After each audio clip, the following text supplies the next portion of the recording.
Hello, my name is Daniel Yuck. Thank you for joining today. I appreciate you, your time, and your support. In today's video, I want to share with you some tips and tricks, some secrets that I use to accomplish smooth shading. By the end of this video, you will be well acquainted with the idea and concept that I go by to accomplish smooth shading.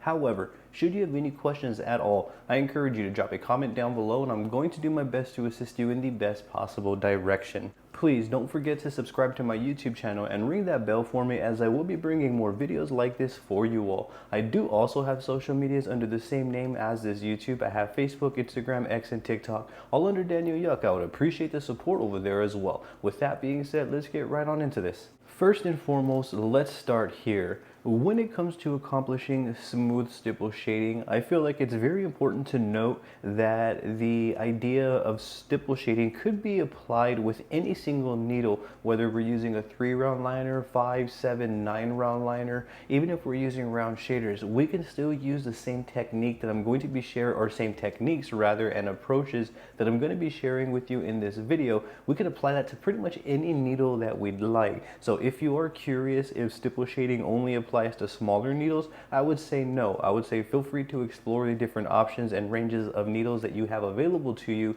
with the stipple shading approach and logic that I'm going to share with you here in this video, to see what you are able to come up with, see what you like and what you don't.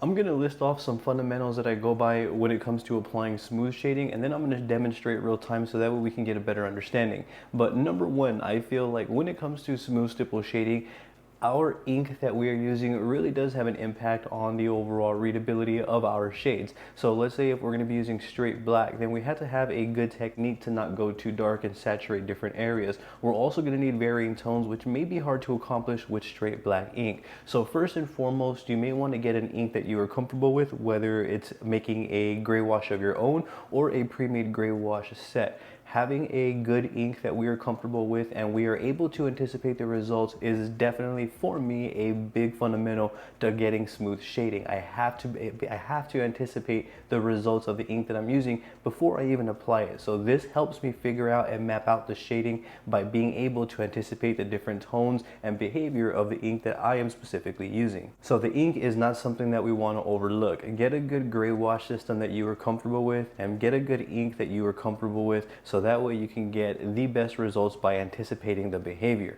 Second, for me, is going to be the pressure of each stroke. So each and every time I create a motion, whether I'm using pendulum or whips, the pressure of that stroke is always of the utmost importance. It really doesn't matter which tone I am using. Let's say, for example, I choose to use a 40% gray wash, which is going to be pretty light. And let's say I'm using a lighter kind of like pendulum feather motion, but in some areas I go a little bit darker. In some areas I go a little bit deeper. Those areas that I went a little bit deeper are going to be a little bit darker because of how deep they went. Not only that, because of the layers overlapping, that's also what creates a saturation. So overlapping layers and puncturing deeper than the surrounding dots is definitely going to make certain individual spots stand out. So another thing along with my ink system that I'm using is the pressure of each and every stroke that I am using. I'm very mindful of that. That kind of works in unison with the next one here, which is going to be the consistency of each stroke. So let's say, for example, I'm creating strokes. Now I'm mindful of not only my pressure but the consistency. So what that means is, let's say if I'm moving at around this pace right here, I'm going to keep that motion all the way through. I'm not going to kind of speed up right here, slow it down, and then speed up, because then I'm going to get inconsistent results. I want to keep clean, consistent motions each and every stroke that I create, because this is what's going to read when I'm done. I'm also going to explain more on that here in a moment, so please stay with me. Which brings me to the next one. So number 4, another big variable that I'm considering when it comes to smooth stipple shading is the pixels / dots, how they are spaced out. So when we stipple at a microscopic level, we are essentially moving a little bit faster, so the needle is depositing in this sort of manner where it hits, skips, hits, skips, hits, skips, and I'm going to show you that here as well. So what that means is that there's spaces in between our dots, and with those dots we want them to be equal each and every line that we pull. So I call them pixels, some others call them dots, you can call them whatever you'd like, but the pixels / dots, we want to make sure that those are evenly spaced out. That kind of goes back to consistency hand in hand, along with the pressure and the gray wash system, so you can kind of see that we're building up to get somewhere. Another important variable that I'm considering when I am stipple shading to accomplish smooth results is going to be the needle introduction to the skin. So what that means is when I typically line, I'm going to go for it. I'm going to kind of go from A, kind of slightly taper in, and then commit to the line holding at a certain depth, and then taper out and then connect all the lines like so. When it comes to shading, it's not like that. The needle introduction, I feel, is of the utmost importance. Let's say, for example, I'm shading an area where there is no definitive starting and end points. Let's say if I'm going to be shading the edge of a design, obviously the edge may be a little bit darker, so therefore I'm going to touch down and introduce at a darker point and then whip out. So the point that I touch down is going to be darker. Let's say we're doing a part of a design that doesn't have any definitive dark starting and end points. What I'm going to do is be mindful of that introduction. I'm going to kind of swing the needle into the skin like so. Now, I know that may not make sense right now, but again, I'm going to demonstrate this real time to better kind of illustrate my points here. But that's another thing that I'm considerate of and mindful of is the introduction to the skin. I don't want to shade like this all the way real robotic because I'm going to get kind of real stagnant results. I want to make sure that I'm moving at clean, consistent motions using an ink that I'm comfortable with. Each pressure is the same and each dot and each motion that I make is evenly spaced so all the pixels are spaced nicely. When I'm doing that, I'm kind of swinging it in a pendulum motion. So you can see I'm starting up here.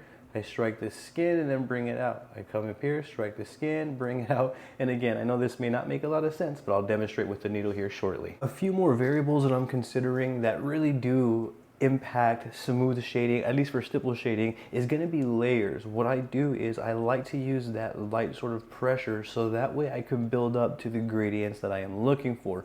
I would much rather go over an area a few more times as opposed to go too dark too quickly. I always want to avoid going too dark quickly because the idea, I guess the idea behind it is that I can always add more layers, but I can't take them out. So therefore I would rather start with a lighter approach and then kind of layer up to accomplish the tones that I am looking for.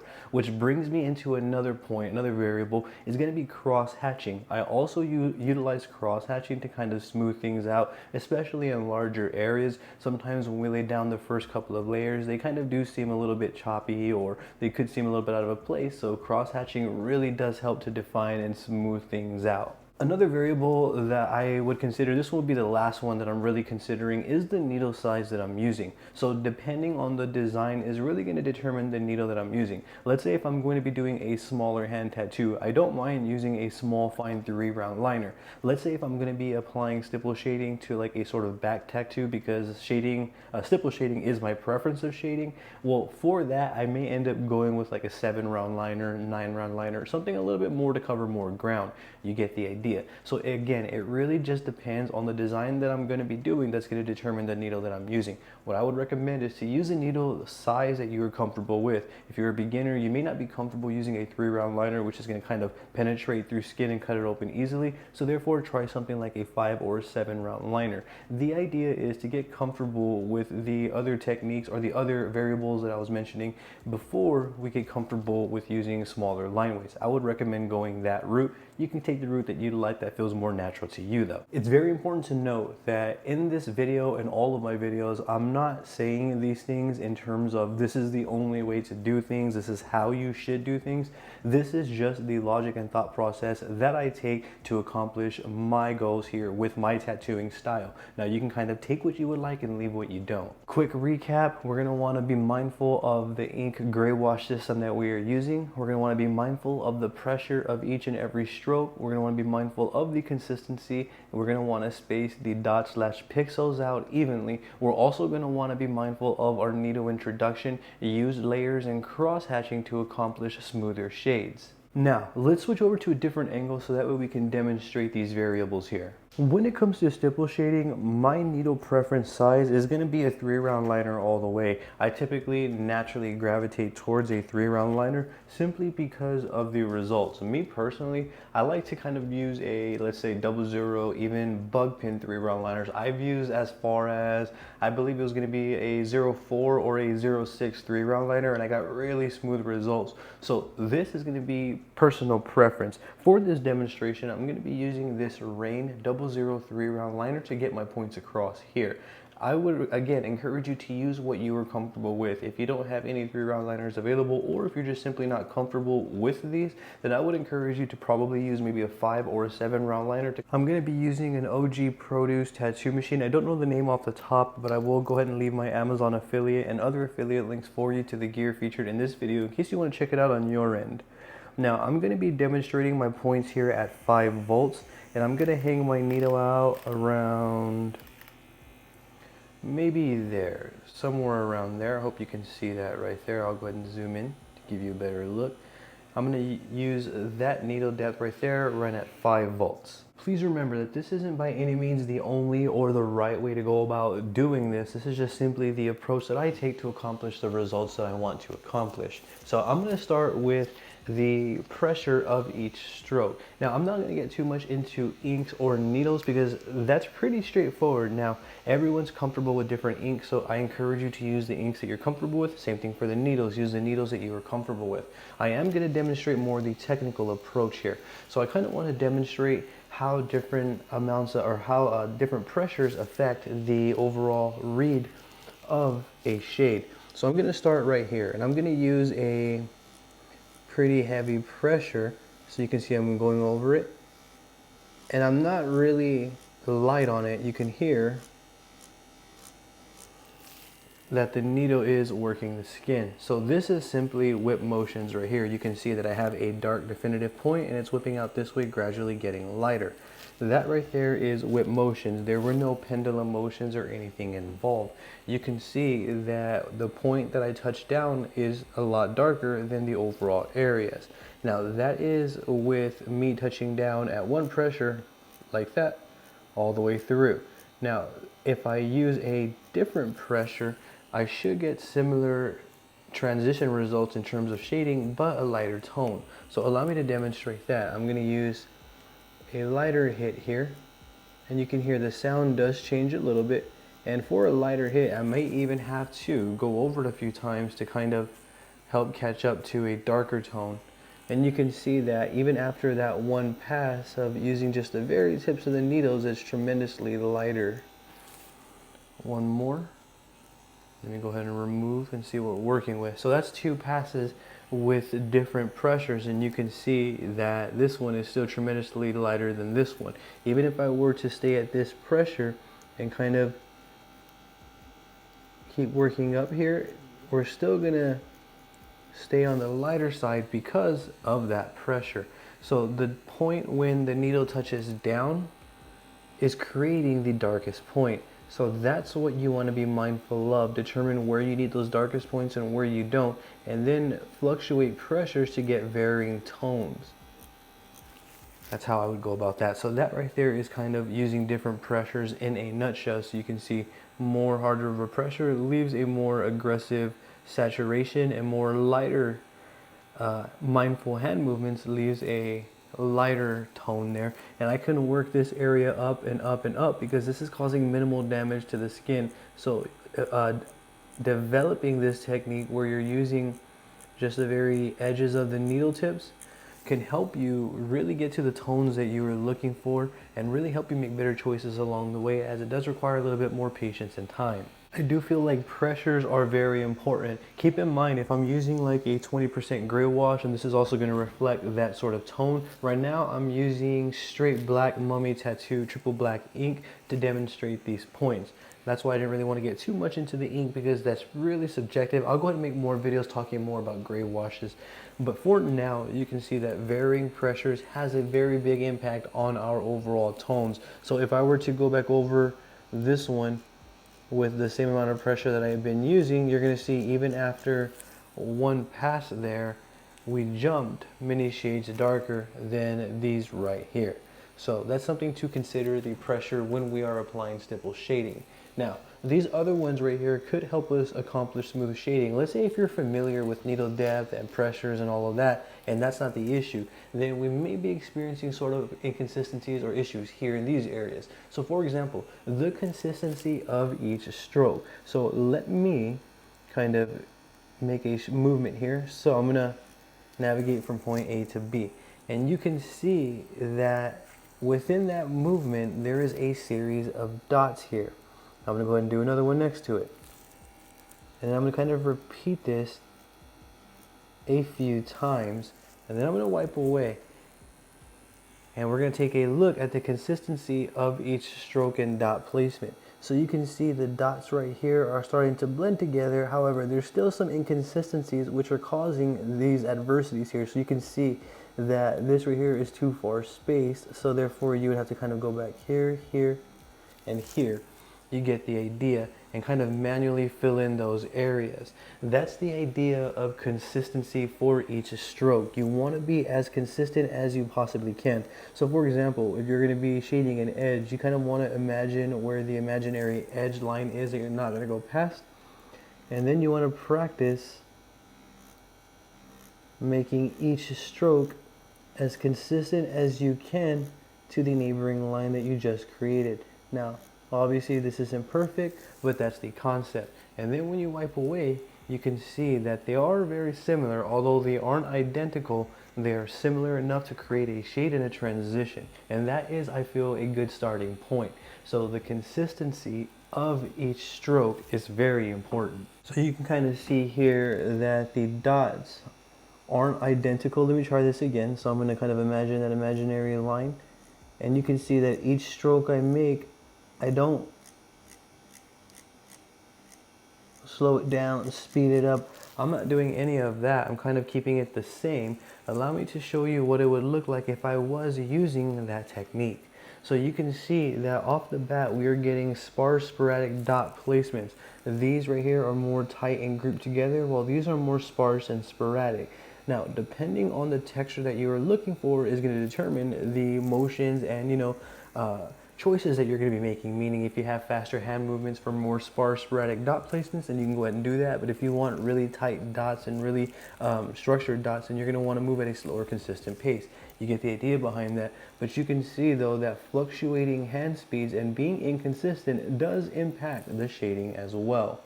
So allow me to kind of do that one more time here. I'm going to demonstrate a little bit of consistency as well as inconsistency. So all of these lines I'm going to make, the starting of them, I'm going to make them as close as I can. And then I'm going to speed it up over here.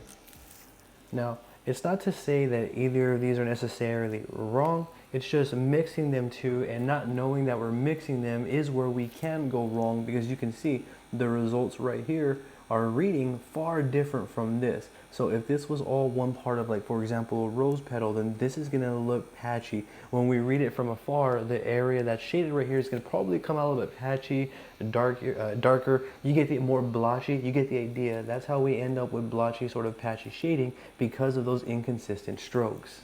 I apologize for the glare. It's important to know that I'm using straight black ink to get these points across. You can see how pressure and consistency of each stroke impacts the overall read of the shading. Right here we're using more pressure. Right here we're using just the very tips of the needle with a lighter pressure.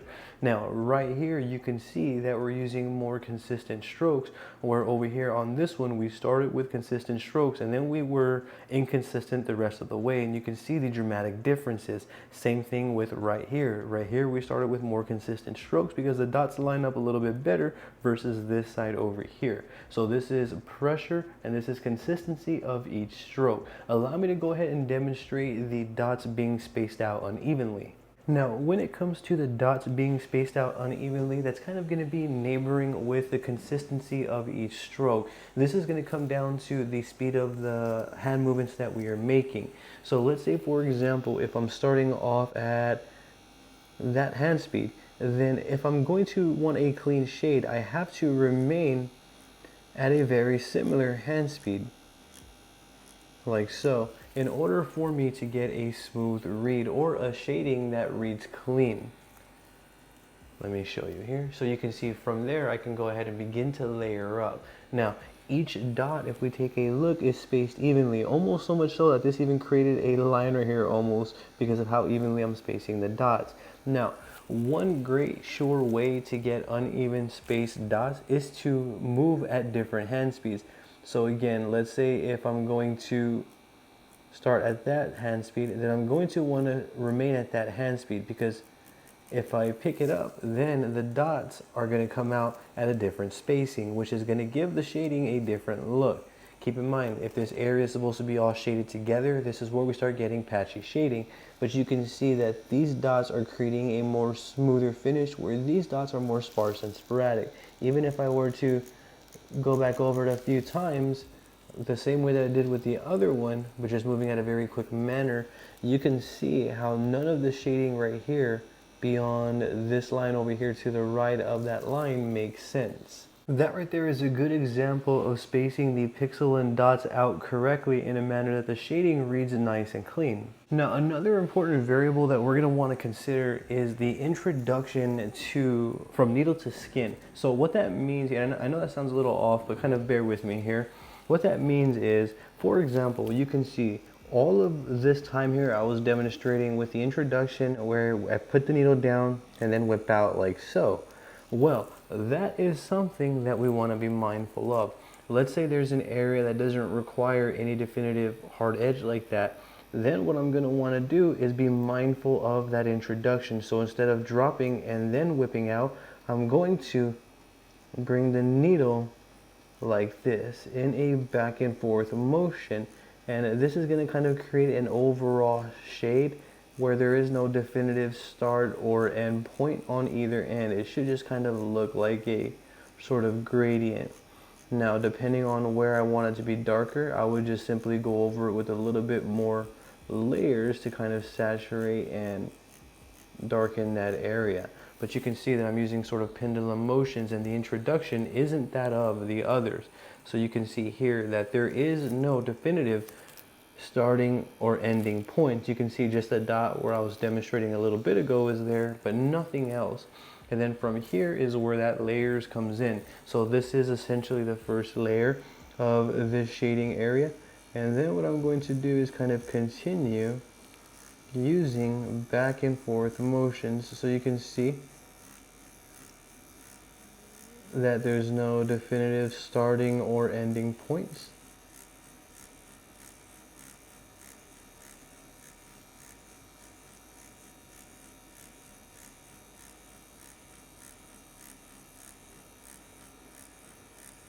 And then you can kind of do this over larger areas, and this is kind of another shading technique that we would want to get used to early on. And again, you can see though there's no definitive starting and end points. And then the same thing comes in mind where our pixels, we want those spaced as evenly as possible. So we're going to want to keep a consistent hand speed there. We're going to want to be mindful of needle pressure. So I'm just working off the very edge, very tip of the needle. All of these fundamentals are aligning together to produce one result. And even if just I feel one of them is off, then we're going to see it. So let's say, for example, if I'm shading and I'm moving too fast, then you're going to see that I'm going to have inconsistent spaced dots. I'm not going to get a smooth read or a smooth finish. I could essentially do this as much as I would need. Go as dark as I would need. You get the idea. Go as light as I'd like. This is going to be 110% up to the artist and the design at hand. But you can see though that there is no harsh definitive starting or end point. We're just introducing the needle like this and like that. And I hope that that makes sense here. And I do hope that I'm on frame. So you can see with this shade right here, again, there's no harsh starting point like all of these other shadings. This right here is what I meant when I said introduction to the skin. We want to be mindful of that introduction. Depending on the shading or the placement of where the shading is going to go is really going to determine if we need to start with a sort of whip motion where we need a definitive point, or if we don't need any starting and end points, and that's going to determine how we introduce the needle into the skin. But that's also something that we want to be very, very mindful of, and that is the introduction to needle into skin. Now, another variable that I like to use when I am shading is cross hatching. When I cross hatch, I like to kind of keep the same pressure, very, very light pressure, but cross hatching is going to essentially go shading in the opposite direction. So you can see I was introducing the needle up and down. I'm going to go ahead and change my posture and positioning, keep the same sort of introduction, keep a very similar hand speed to voltage, and then I'm just going to go ahead and create shade lines going in the right and left motion instead of up and down. And that is essentially cross hatching. But we don't have to necessarily do cross hatch this way. We can cross hatch going this way if we needed to, like coming at an angle down if that's something that we needed to do.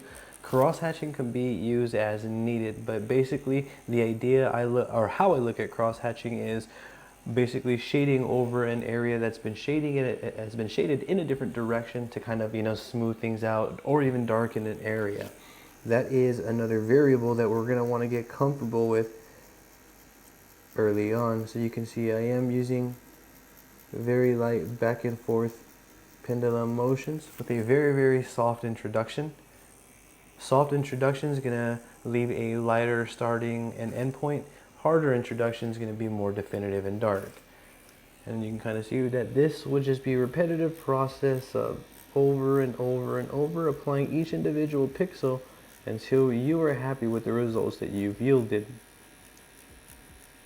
That though right there is going to be the introduction and layering and cross hatching right there. Here is a top view of the results. Feel free to screenshot this in case you need to reference this in the future. I've marked these out here and mapped them out so that way we can kind of know what they are. So right here is going to be varying pressures. Here is going to be the consistency of different strokes. This one is going to be the dot/pixel spacing.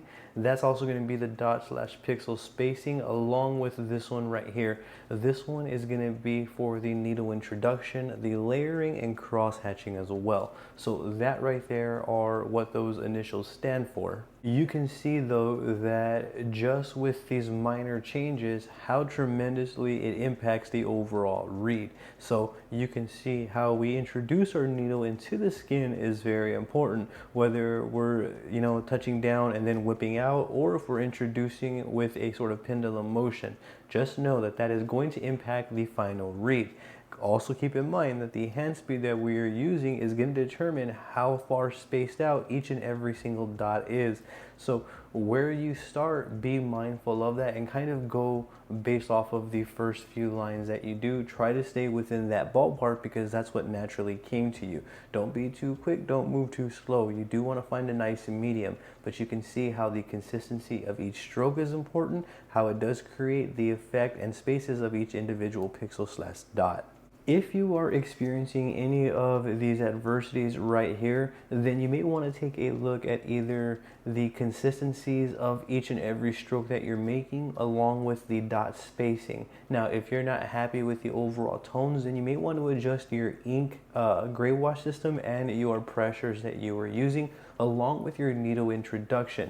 Not only that, if you're not happy with your varying tones or the tones of your shadings, then that can also do with the layering as well as cross hatching. So again, you can kind of see how even if a couple of these fundamentals are not aligned, we're gonna get blotchy, inconsistent shading results. Now, I know that this is a minor demonstration and it really doesn't demonstrate the potential of the shading that I've done in the past. So I'm going to go ahead and leave some screenshots up here for you so that way you can check those out and get an idea as to where these fundamentals come into play with various designs. So let me go ahead and put those up on the screen for you. And these are all tattoos that I've done over my course of tattooing using these very fundamentals that I'm sharing with you here in this video. Now, once again, if you need to screenshot this, I encourage you to do so that way you can reference this with your shading to see where your inconsistencies, if any, are falling here. Now, from here, I want to kind of demonstrate that this can be done with any needle. So I've done a 3-round liner up until now. Here is a Josie 7-round shader. So this is going to be a completely different size needle on a completely different scale here. What I'm going to do is the exact same thing. I'm going to run at 5 volts and I'm going to use the exact same technical application that I have been, but just with a different needle. And you're going to see that I'm going to get the same results, but just with minor variations in correspondence to the needle that I'm using. So from here, I'm going to go ahead and get a little bit of ink. And then I'm going to do just some whip motions here and a little bit of pendulum motions to give you an idea. So you can see I'm going to kind of start from one area with a definitive point, and then I'm going to add a couple of layers. And then I'm going to come back and wipe away and see what we are working with. So you can see even with round shaders, we are able to accomplish shading. So for example, I can kind of clean this area up here a little bit. And then this is going to be my darkest area. And then I'm going to just bring it down like so. One thing that you're going to notice with different needles is that you are going to get like different textures and slightly varying results. However, if your application is still correct, if your pressure is aligned, hand speed to voltage, your consistency of each spacing as well as your dots, if all of these fundamentals that we've gone over are aligned, we're still going to get nice clean results. Doesn't matter what needle we're going to use. Even with pendulum motions, you're going to see that we're still going to get similar results that are smooth, again, as long as we're consistent and familiar with these fundamentals. So I'm not going to have any definitive start or end point. I'm just going to kind of build up shading here, and you can see that these dots are lining up close to one another from the ink that's staying behind. No harsh introduction to the skin. Just simple back and forth motions like this. And then from here I'm going to dab, dab.